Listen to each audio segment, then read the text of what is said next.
India ने 10 साल बाद 470 प्लेन्स का ऑर्डर किया और मुझे लगता है कि दैट नंबर शायद to make it a world record. 1.4 billion की पॉपुलेशन है, ठीक है।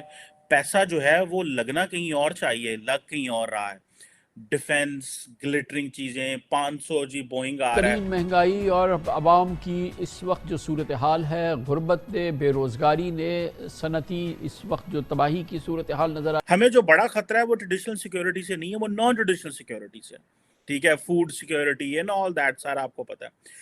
आप क्या समझते हैं, इंडिया क्या ये डिफेंस में इतना ज्यादा जा जाके कि नॉन ट्रेडिशनल सिक्योरिटी से पीछे तो नहीं हट रहा? इंडिया की जो इकोनॉमी है उसकी ज़्यादा होने की वजह यह है कि वो अपने लोगों का ख्याल रखना शुरू हो गए हुए हैं। मैं कई दफ़ा ये चीज़ कह चुका हूँ कि जो मोदी है ना, इंडिया के लोगों के लिए वो बाइस रहमत बना हुआ है। जो दूसरे गैर मुल्की हैं उनके लिए वो खतरनाक है, हमारे लिए वो खतरनाक है, हर चीज़ है, मगर अपने लोगों को वो फ़ायदा दे रहे हैं।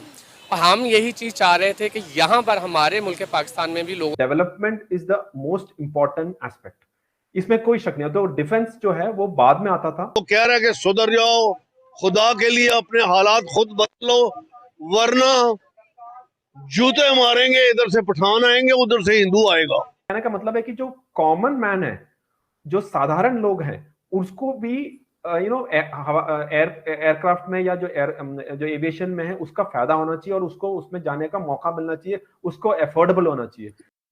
हमारे YouTube चैनल हिंदुस्तानी हाइट्स में आपका स्वागत है दोस्तों। जैसा कि आप सब जानते हैं कि भारत का डिफेंस बजट इस बार काफ़ी बढ़ा है और भारत का कुल बजट भी काफ़ी बढ़ा है। भारत की इकोनॉमी लगातार बढ़ रही है और पाकिस्तान उसी स्तर पर, जिस स्तर पर भारत बढ़ रहा है उसी स्तर पर पाकिस्तान नीचे जा रहा है।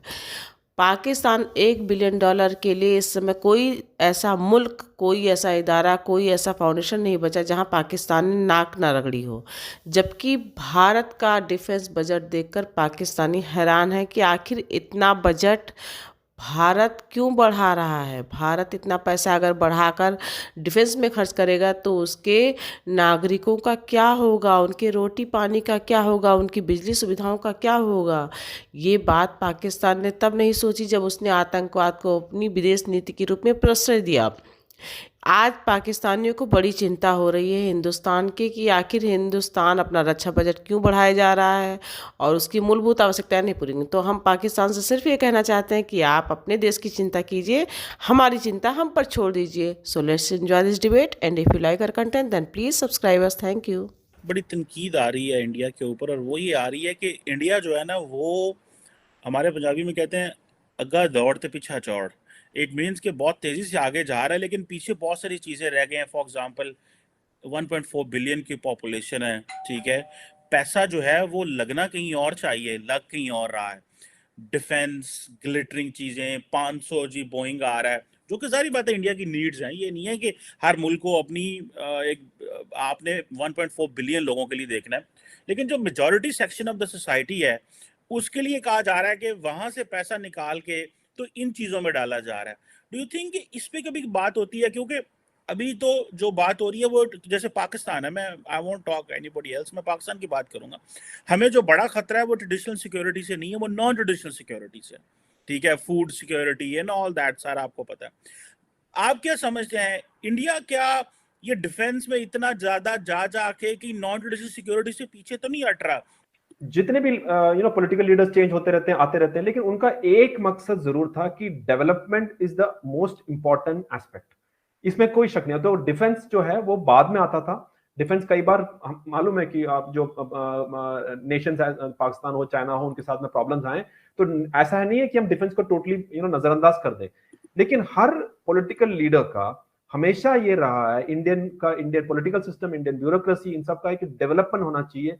जितने ज्यादा लोगों को गरीबी से ऊपर ले जाने की कोशिश की जाती है और लगातार आया है, उसी का फल है ये चीमा साहब। आज के तारीख में यहाँ पे भारत में करोड़ों लोग जो हैं वो गरीबी से अटके ऊपर अपर मिडिल क्लास में आए और मिडिल क्लास से अपर मिडिल क्लास की तरफ चल रहा है। आप अगर रोड्स और इंफ्रास्ट्रक्चर की बात देखें, कितना ज्यादा परिवर्तन आज भारत में हुआ है।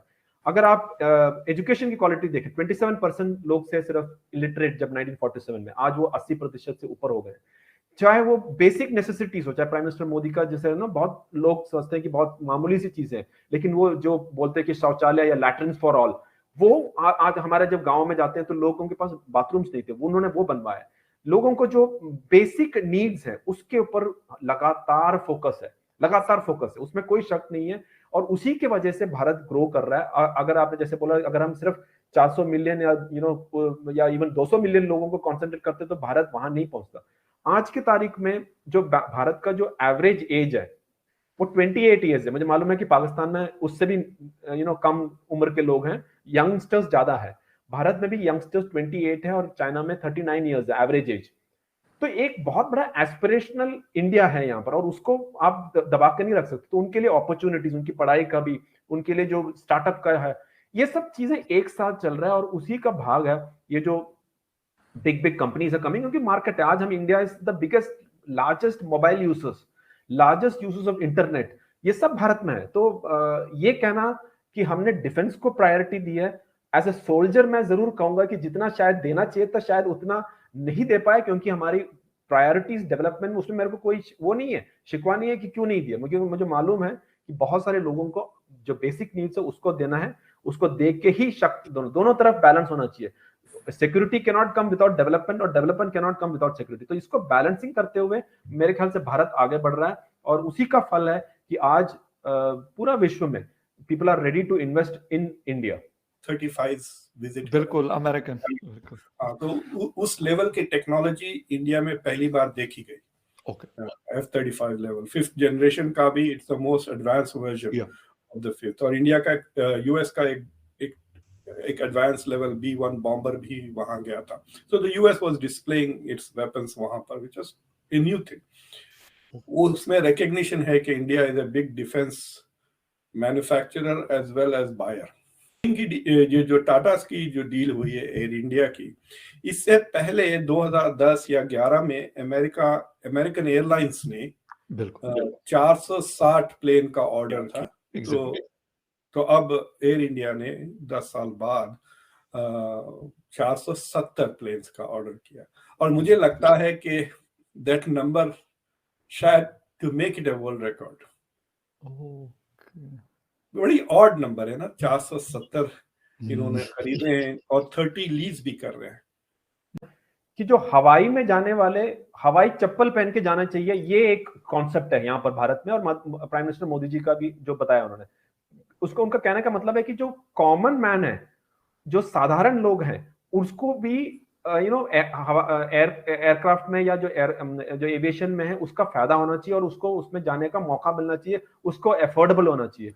तो इसी के वजह से भारत का इस पर्टिकुलर पीरियड में, लास्ट 4-5 इयर्स में 75 न्यू एयरपोर्ट्स इंक्लूडिंग हेलीपैड्स और वो सब आए हैं भारत में।